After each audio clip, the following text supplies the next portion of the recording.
Dios, gracias por darnos esa oportunidad de meditar nuevamente en tu palabra. Gracias por ese privilegio que tú nos das. Tenemos esa bendición tan grande de ser ayudados por tu Espíritu para la comprensión de tu palabra, ser dirigidos por tu Espíritu para reconocer lo que tenemos que mejorar en nuestra propia vida y saber, Señor, que tenemos esa bendición tan grande de elegir y elegir para gloria y honra de tu nombre. Te pedimos sabiduría y entendimiento acerca de los propósitos que tú tienes para cada uno de nosotros y aún para cada ser que tú has creado. Gracias por esa grande bendición y por ese privilegio que tú nos das, Señor. Te pido tu dirección en los méritos de Cristo Jesús. Amén. Pueden tomar asiento. Les voy a pedir que abran su Biblia en Tito, por favor, capítulo 3.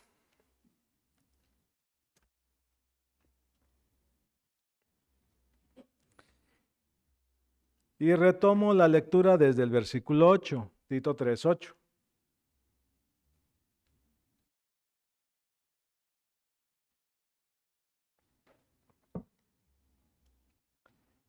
Dice Pablo a Tito lo siguiente: palabra fiel es esta, y en estas cosas quiero que insistas con firmeza. Para los que creen en Dios, procuren ocuparse en buenas obras. Mire, si usted es de los que realmente ha depositado su confianza en Dios, Dios le está pidiendo a usted lo siguiente: procure ocuparse en cosas que son agradables a Dios. Procure ocuparse en eso. Procure ocuparse en buenas obras. Estas cosas son buenas y útiles a los hombres. Y es lo que estábamos hablando hace un momento. Cuando alguien no se ocupa en ver las cosas que Dios le ha dado y las bendiciones que ha recibido, se ocupa en lo contrario. ¿Qué es lo que no tengo? ¿Qué es lo que yo quiero? ¿Qué es lo que creo yo que me satisface? Y comienza a pensar de una manera totalmente contraria a lo que Dios le está diciendo que piense. Dios nos está pidiendo que nos ocupemos en buenas obras. Me llama la atención lo que dice acá en Filipenses.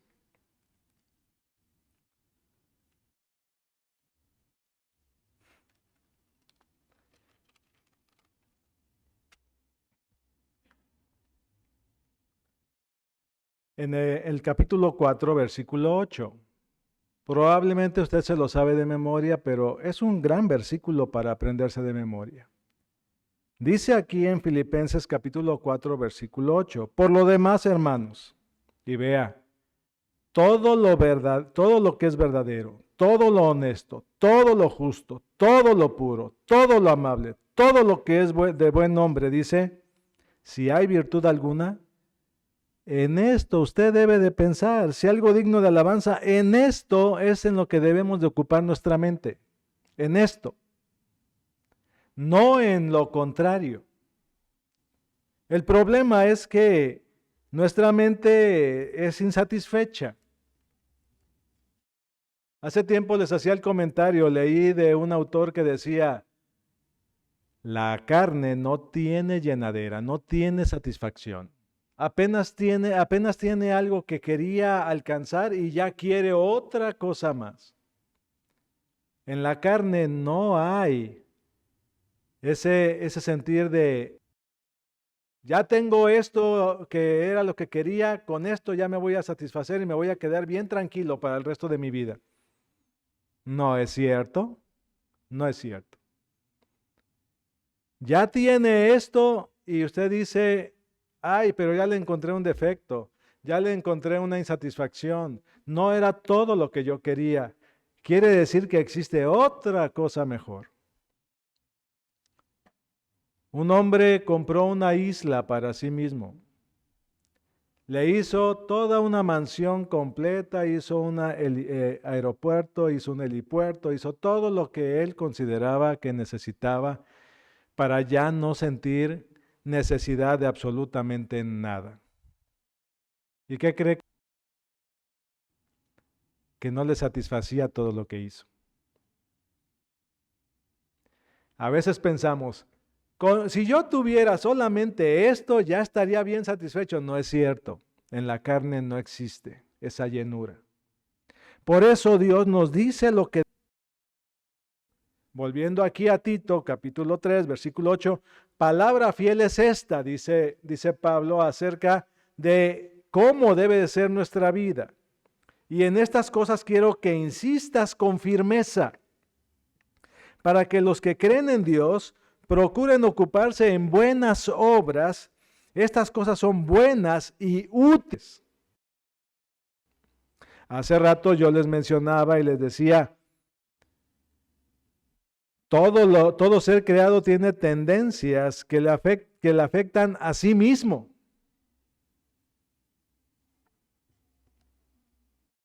Podemos nosotros entender que cuando Dios creó al hombre, Él sabía para dónde iba todo el asunto, pero aún así, dice allá en Génesis que la maldad del hombre llegó a un colmo tremendo. Y Dios sabía qué es lo que tenía que hacer, porque el hombre ya no iba para mejor, iba para peor. Y tuvo que quitar de la tierra toda esa maldad. Se necesitaba volver a retomar una condición para que aquellos que la habitaran comenzaran a pensar, hay consecuencias y debemos de entenderlo. Dios tiene la capacidad de quitar de la tierra a todos y puede hacerlo. Y es un aprendizaje. La palabra de Dios dice allá en Romanos que todas las cosas que se escribieron en el Antiguo Testamento se escribieron para que nosotros aprendamos y no cometamos los mismos errores. Pero el problema es cómo andamos en nuestra propia vida con respecto de eso. Cuando lo leemos, lo meditamos y lo ponemos a la luz, podemos decir, es cierto, pero luego cuando comenzamos a vivir nuestra vida, las cosas cambian. Es como que hay un olvido de lo que se leyó y hay que tener cuidado con eso. Muy bien. Volviendo aquí a Tito capítulo 3. Entonces, si usted pone su atención en ocuparse en lo que Dios le pide que haga, usted va a tener bendición en su propia vida. Estas cosas son buenas y útiles para los hombres, a los hombres. Y dice, pero evita las cuestiones necias y genealogías y contenciones y discusiones acerca de la ley porque son vanas y sin provecho. Hay que tener cuidado.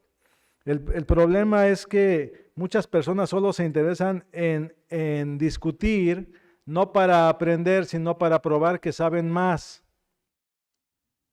No para entender y cambiar, sino para que nadie sea superior a su pensamiento. Y ese es un error muy grande. Si nosotros estamos interesados en ser conformados a la palabra de Dios y transformados por la palabra de Dios, entonces no va a haber necesidad de discusión. Lo que va a haber es un entendimiento de lo que yo necesito. Pero la vanidad, la vanagloria del hombre lo lleva a considerar las cosas como si él fuera superior a los demás y el conocimiento que tiene lo lleva, como dice la misma palabra de Dios, a envanecimiento. Y el envanecimiento no obra la justicia de Dios. Hay una lista aquí de cosas que en aquel tiempo los de Creta estaban discutiendo y no tenían ningún sentido. Evita las cuestiones necias y genealogías y contenciones y discusiones acerca de la ley. ¿Para qué te va a servir?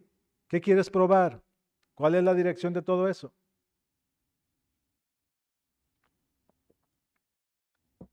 Ahí está el problema. Algunos se dedicaron a discutir genealogías, investigaron quién era hijo de quién y si realmente le pertenecía a cierto lugar o no, y otros se dedicaron a presentar contenciones acerca de cualquier cosa. Vea en Primera de Corintios capítulo 2.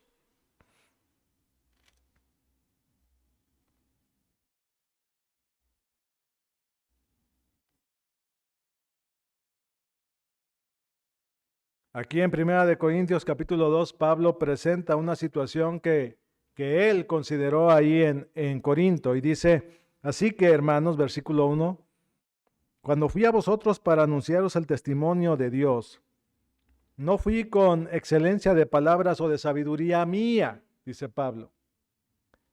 No fui con mi inteligencia a tratar de testificarles. Dice, pues me propuse no saber entre vosotros cosa alguna sino a Jesucristo. Si alguno le preguntaba, oiga, pero ¿qué de fulanito de tal? No lo sé. Lo que sí sé es que el Señor Jesucristo vino para darnos vida y vida en abundancia. Que vino a morir, que se presentó entre los hombres como hombre para mostrarnos cómo gobernar el cuerpo. Que vino a darnos toda enseñanza de cómo acercarnos a Dios. Y otra persona le preguntaba, oiga, pero ¿qué de Epafrodito? ¿Qué de este otro que nos está...? No es mi tema. Hace tiempo que fui a México me decían, sin tema, no hay tema.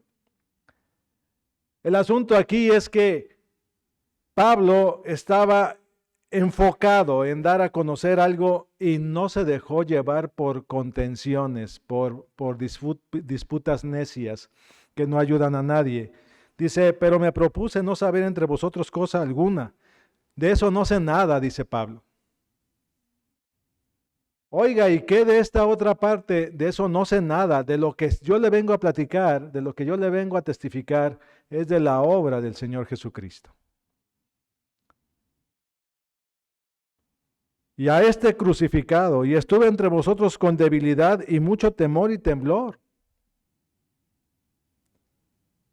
Es decir, Pablo se presentó delante de los de Corinto mostrando humildad y reverencia. Vengo como su siervo, vengo a darles algo que les ayude en su propia vida. No quiero discutir de absolutamente nada más. Y ni mi palabra ni mi predicación fue con palabras persuasivas de humana sabiduría. No es por ese lado, sino con demostración del Espíritu y de poder. Yo no sé qué cosas hizo Pablo entre los de Corinto para mostrarles esta es palabra de Dios. A lo mejor algún milagro. O les presentó el mensaje de la palabra de Dios en una forma tal que ellos comprendieran este es el único camino y es el único camino. Y dice versículo 5, para que vuestra fe no esté fundada en la sabiduría de los hombres, sino en el poder de Dios. He escuchado a gente que da alguna meditación sobre la palabra de Dios, no basado en la palabra de Dios, sino en lo que él comprendió de lo que leyó. Y la mayoría de las veces, la gente que no tiene una comprensión profunda de la palabra de Dios en forma general, lo que hace es sacar textos de su contexto para utilizarlos para hacer ver a la gente cosas que ellos quieren que así se comprendan. Entonces, por eso dice aquí, para que vuestra fe no esté fundada en la sabiduría de los hombres, sino en el poder de Dios. Y eso es lo importante. Y sigue hablando Pablo aquí acerca de lo que Dios quería mostrar a cada persona. Y dice el versículo 6, sin embargo, hablamos sabiduría entre los que han alcanzado madurez espiritual. Y sabiduría no de este siglo, no de este mundo, no de las personas que quieren hablar de cosas vanas, ni de los príncipes de este siglo que perecen, mas hablamos sabiduría de Dios en misterio, la sabiduría oculta, la cual Dios predestinó antes de los siglos para nuestra gloria, para que pudiéramos entenderlo y para que pudiéramos estar acuerdo o acordes con Dios. Eso es lo importante. Y dice, la que ninguno de los príncipes de este siglo conoció, porque si la hubieran conocido, nunca habrían crucificado al Señor de gloria. Entonces Dios nos está tratando de abrir el entendimiento conforme a su palabra, conforme a su voluntad, y debemos de tener cuidado de lo que leemos, de lo que escuchamos de las personas de este mundo. Tenga cuidado. Así que Pablo le está diciendo a Tito, ten cuidado con todo esto. La gente quiere desviar. A veces le he ido a dar clase a alguna persona y de repente me dice, oiga, pero yo quiero saber acerca de, ¿y qué pasa con María? ¿Y qué pasa con los que dicen que son hermanos de Jesús? No es necesario llegar a eso. Lo más importante es lo que vino a hacer Cristo entre nosotros, la obra de redención. ¿Por qué se desvía? ¿Por qué quiere llevar la atención para otro lado? No quiere aprender, lo que quiere es contender y hay que tener cuidado con eso. Pablo lo dice, me propuse no saber entre vosotros cosa alguna sino a Jesucristo. Oiga, ¿y qué de esto? Vámonos enfocando en lo que a usted le concierne y que le va a ayudar en su propia vida. Y eso es lo que debemos de hacer. No caer en ese tipo de contenciones. Debemos evitar todas estas cuestiones necias porque son, dice la palabra de Dios, vanas y sin provecho. Solo llevan a discusión, solo llevan a problemas, solo llevan a conflictos, solo llevan a separación, solo llevan a que el hombre se distraiga y se vaya por otros lados y que a nosotros nos muevan para otra parte. Aunque usted sepa la respuesta, lo más importante no es aclararles todas sus dudas, lo más importante es ayudarle a comprender quién es el Señor Jesucristo para su propia vida. Eso es lo más importante. Por eso es que es mejor dedicarse a la enseñanza que es de mayor valor y que realmente edifica a las personas. Vea lo que dice 2 de Timoteo capítulo 2.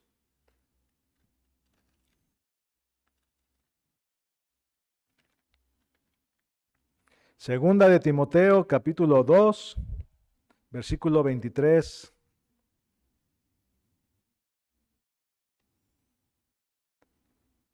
Dice aquí en segunda de Timoteo 2, 23, pero desecha las cuestiones necias e insensatas, sabiendo que engendran contiendas, porque el siervo del Señor no debe ser contencioso, sino amable para con todos, apto para enseñar, sufrido, que con mansedumbre corrija a los que se oponen, por si quizá Dios les conceda que se arrepientan para conocer la verdad y escapen del lazo del diablo en que están cautivos a voluntad del diablo.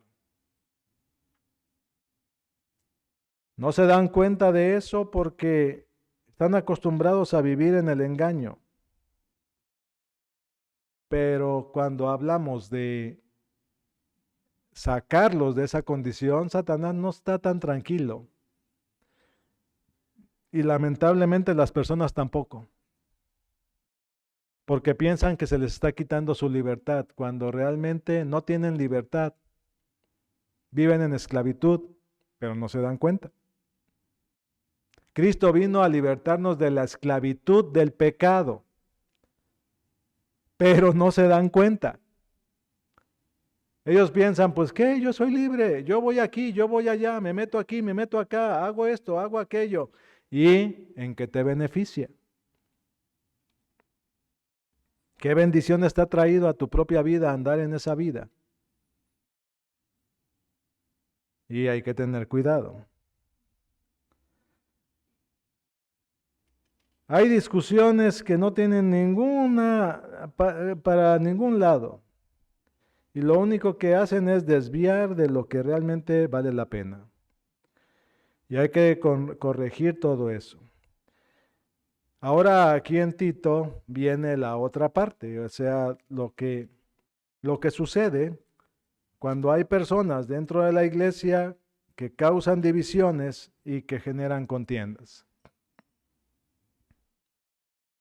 Dice en el versículo 10 y 11, al hombre que causa divisiones después de una y otra amonestación, deséchalo, sabiendo que el tal se ha pervertido y peca y está condenado por su propio juicio. Pues así es.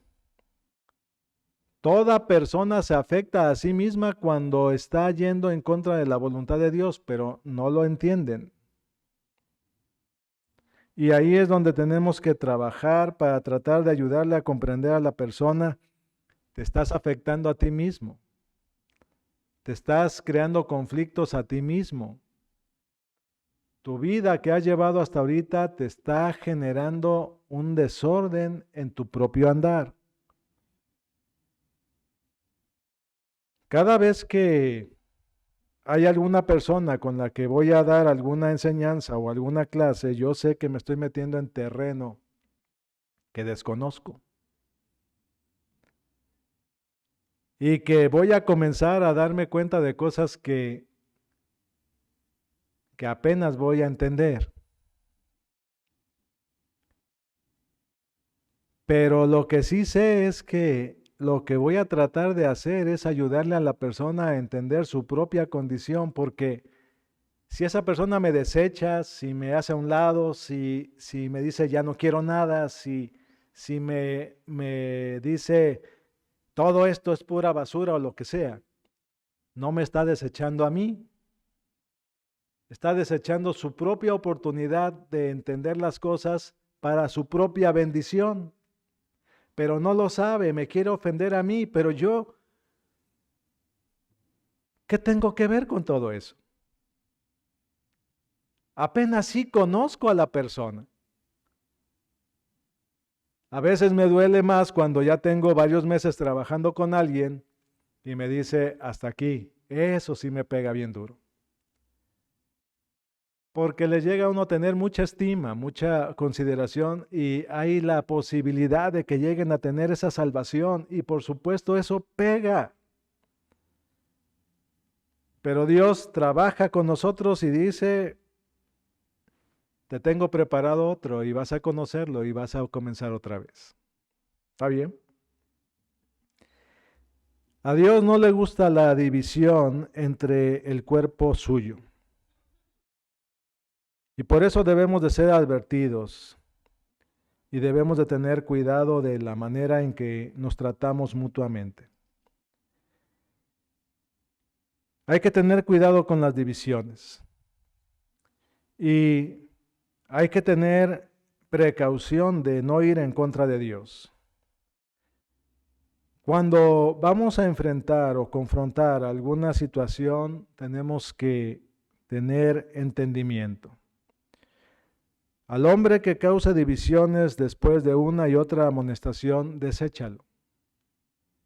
Cuando está hablando aquí de alguien que está generando conflictos, dice después de una y otra amonestación.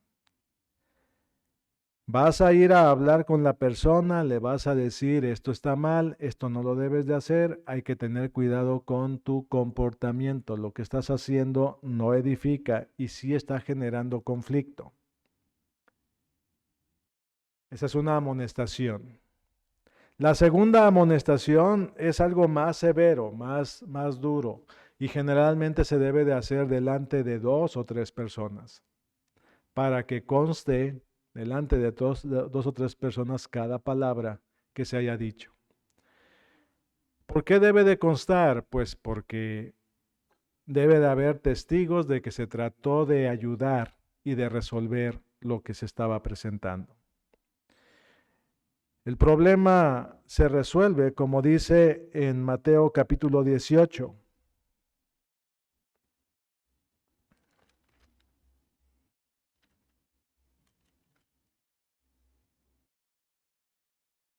Aquí en Mateo capítulo 18 dice, versículo 15, por tanto, si tu hermano peca contra ti, ve y repréndele estando tú y él solos. Si te oyere, has ganado a tu hermano. Mas si no te oyere, toma aún contigo a uno o dos, para que en boca de 2 o 3 testigos conste toda palabra. Si no los oyere a ellos, dilo a la iglesia. Y si no oye a la iglesia, tenle por gentil y publicano. No quiere entender, no se quiere corregir, no quiere cambiar.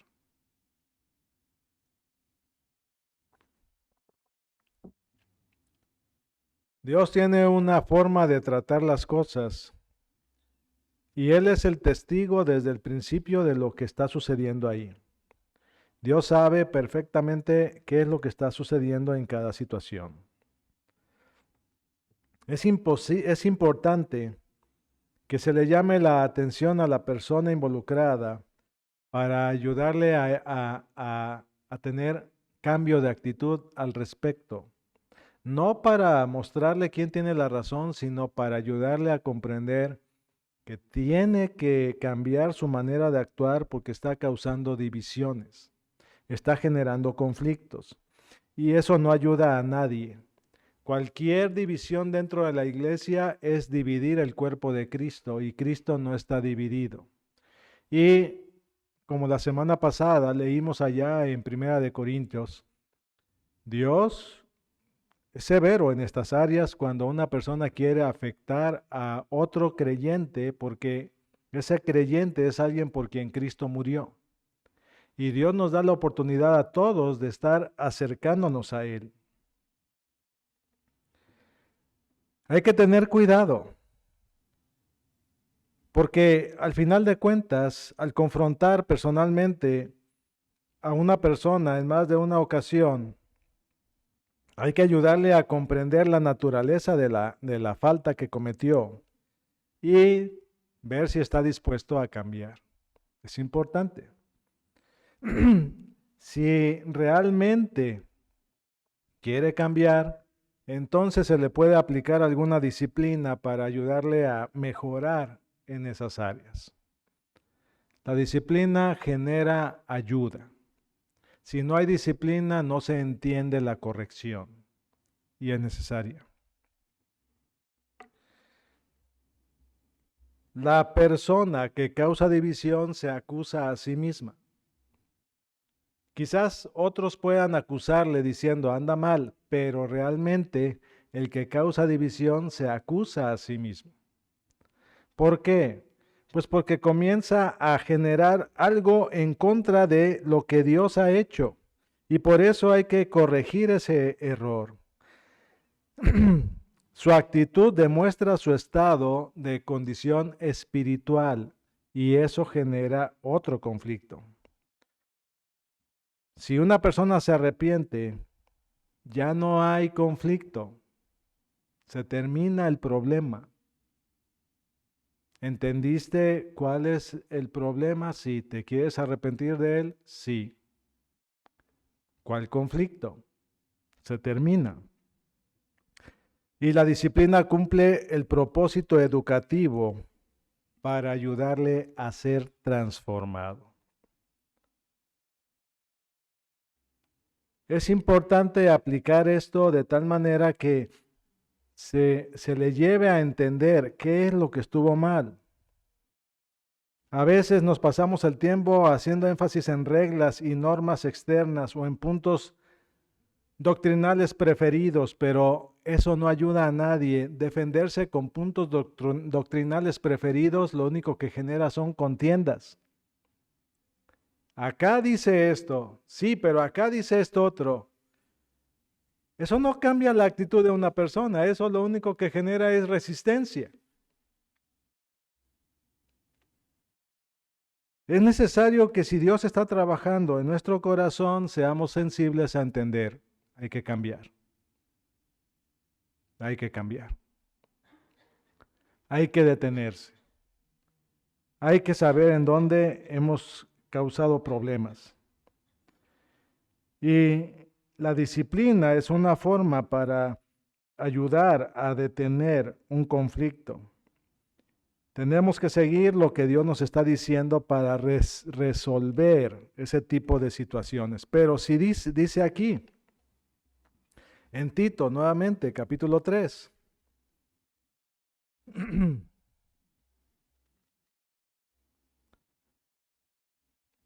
Versículo 10 y 11, al hombre que causa divisiones después de una y otra amonestación, dice, deséchalo. No pierdas más el tiempo en eso. No estés allí queriendo transformar a alguien que no quiere responder a la bendición que Dios le quiere dar. Deséchalo, sabiendo que el tal se ha pervertido y peca y está condenado por su propio juicio. Yo no lo condeno. Nadie lo condena, sino que se condena a sí mismo. Y eso es algo que Dios va a resolver en su momento.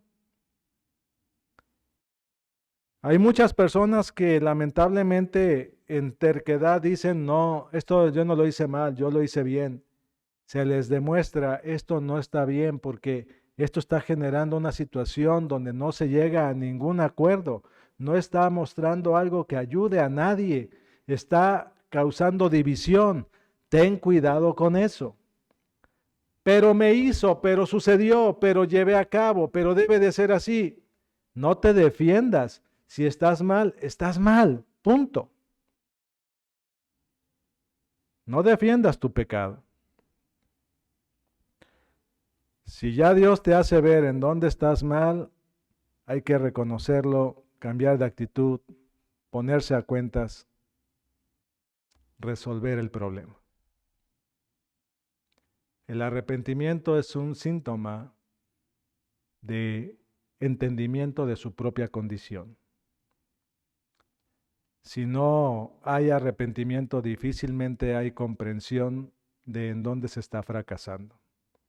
Y eso genera una necesidad. Y Dios dice, deséchalo. Al final, Dios quiere que estemos ocupados en buenas obras, no en discusiones necias. Lo que Dios quiere es que realmente estemos sirviéndole. Y hay un plan que Dios tiene para cada uno de nosotros. Y la siguiente parte de aquí de Tito, capítulo 3, el final de este libro, dice, versículo 12, cuando envíe a ti a Artemas o a Tíquico, apresúrate a venir a mí en Nicópolis, porque allí he determinado pasar el invierno. Le da instrucciones. Su interés personal en la iglesia de Creta le obliga a mandar a otras personas para que puedan suplir a Tito y que Tito vaya y lo visite. Está pensando a quién va a mandar, a Artemas o a Tíquico. No importa quién sea el suplente, Pablo quería pasar algún tiempo con su discípulo Tito. ¿Por qué quería pasar tiempo con su discípulo Tito? Es bien difícil cuando una persona está trabajando en un lugar y hay tanto conflicto, se necesita una comunión, una ayuda, una distracción, un crecimiento, unas palabras distintas, una dirección que le haga ver las cosas de otra manera. Y ahí estaba Pablo pensando, ¿cómo le voy a ayudar a Tito para que no esté enfrascado en esta situación que le mandé a hacer a Creta? Era un lugar muy difícil y Pablo lo sabía y había que darle un descanso a Tito para que pudiera resolverse. Además, no iba a dejar el lugar desolado, no iba a dejarlos solos, iba a mandar a otros que tuvieran una condición suficiente espiritual para resolver las cosas, Artemas o Tíquico. Y no dejar solos a los de Creta, porque lamentablemente su condición espiritual estaba muy débil y necesitaban mantenerlos en crecimiento continuo, darles alimentación. Y luego nos habla acerca de algo que es muy importante, que se llama la hospitalidad. Dice versículo 13 y 14, a Zenas, intérprete de la ley, y a Apolos, encamínales con solicitud de modo que nada les falte. Está hablando de la hospitalidad, porque Zenas y Apolos estaban viajando para otros ministerios y Pablo les decía, vayan por Creta, lleguen allí con Tito, le va a servir a Tito y les va a servir a ustedes. Una buena plática con Apolos, una buena plática con Zenas, un buen rato de convivencia, un rato de distracción, una plática con alguien que te va a edificar, una plática con alguien que te va a levantar el ánimo, una plática que te va a ayudar a sentirte nuevamente con fuerza.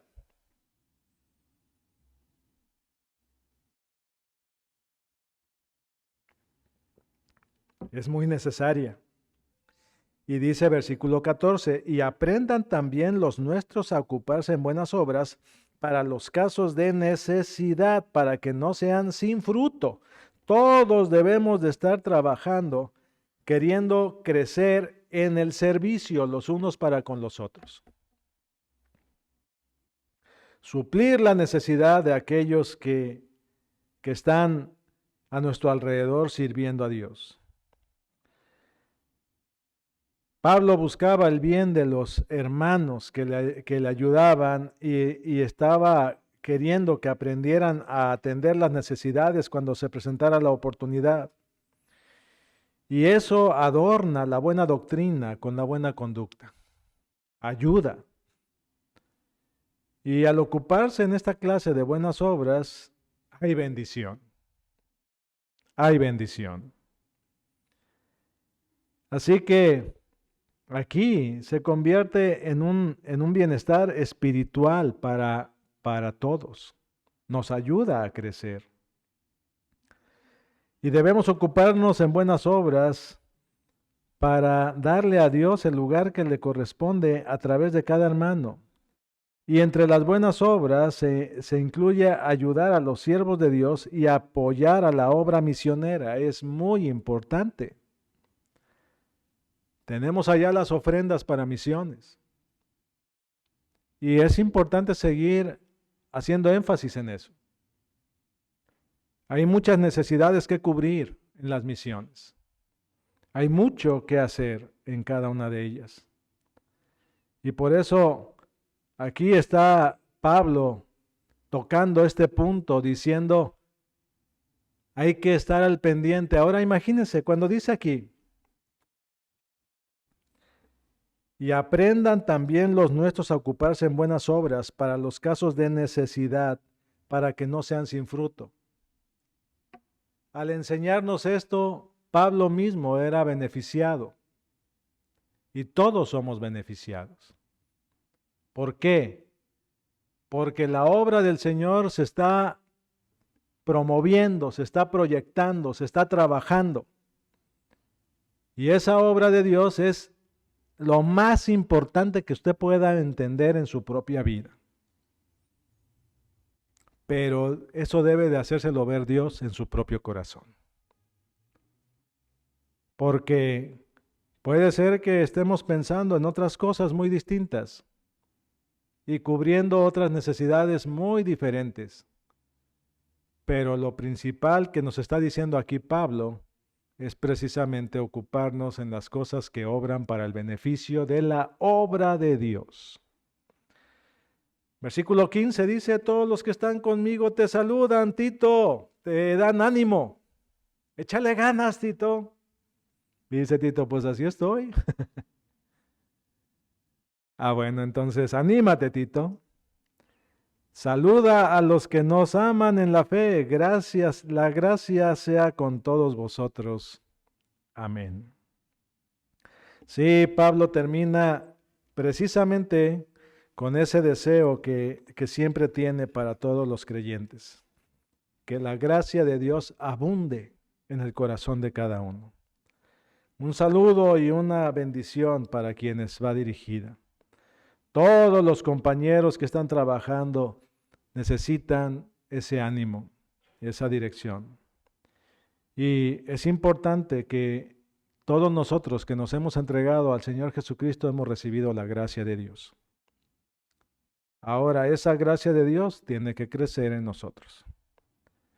La oración de Pablo es que nosotros que hemos recibido la gracia de Dios, estemos conscientes de que hemos recibido la gracia de Dios. Es importante. Usted ha recibido la gracia de Dios. En el momento mismo en que se entregó a Dios, en ese momento usted debe de ver y experimentar los beneficios que Dios le ha dado en su propia vida.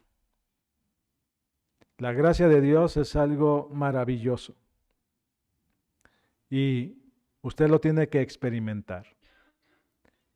El problema es que a lo mejor no está consciente de esa gracia de Dios en su propia vida. Cuando vive los días de su andar por este mundo, de repente, pues todos los afanes, todas las circunstancias, todo lo que está rodeándole, le quitan de esa bendición. No porque se la quieran quitar o porque eso está enfocado a eso, sino porque usted así lo ve. Sea consciente de la gracia que Dios le ha dado, sea consciente de la bendición que ha recibido, sea consciente de que tiene un privilegio muy grande por ser hijo de Dios. Sea consciente todos los días de su vida y reconózcalo. Cuando nos reunimos como directiva para orar, una de las oraciones que sobresale en todo esto es precisamente: la gracia de Dios nos ha bendecido continuamente. Y tenemos ese privilegio de orar los unos por los otros. Y podemos entender, esa gracia de Dios es lo que nos debe de mantener con ánimo en nuestra vida continuamente, continuamente. Dios ha derramado su gracia sobre usted. El problema es que a lo mejor usted no es consciente de esa gracia y al no ser consciente de esa gracia, no la disfruta. Trabaje en ello en su propia vida. Reconózcalo y disfrute esa bendición tan grande que Dios le ha dado. Vamos a orar para terminar. Padre, gracias por el privilegio de ser tus hijos, de haber recibido esa gracia que es maravillosa y que nos ayuda a cada uno de nosotros a vivir y a ver la vida de una manera totalmente distinta. Tenemos el privilegio de entender que tú nos has llamado de la vana forma de vivir a el consejo prudente y práctico de tu palabra, a la correcta manera de enfrentar las circunstancias que nos rodean, a entender de una manera totalmente distinta la vida que vivimos y que podamos ser fieles a ti, Señor, para tener ese privilegio de vivir bajo tu dirección con un gozo en nuestro corazón constante. Te doy gracias por ese privilegio, te doy gracias por esa bendición y te pido por tu ayuda para que podamos ser fieles a ti, Señor. Te agradezco por este tiempo y aún pido por nuestra salida esta noche que tú nos guíes, que tú nos ayudes.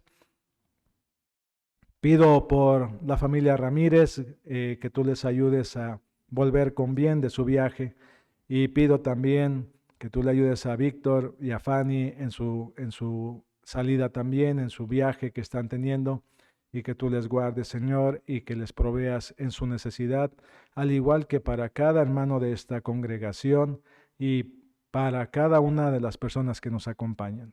Bendícelos y ayúdalos, Señor, conforme a tu propósito. Te lo ruego y te lo agradezco, Señor, en los méritos de tu Hijo Jesucristo. Amén. He decidido seguir a Cristo. He decidido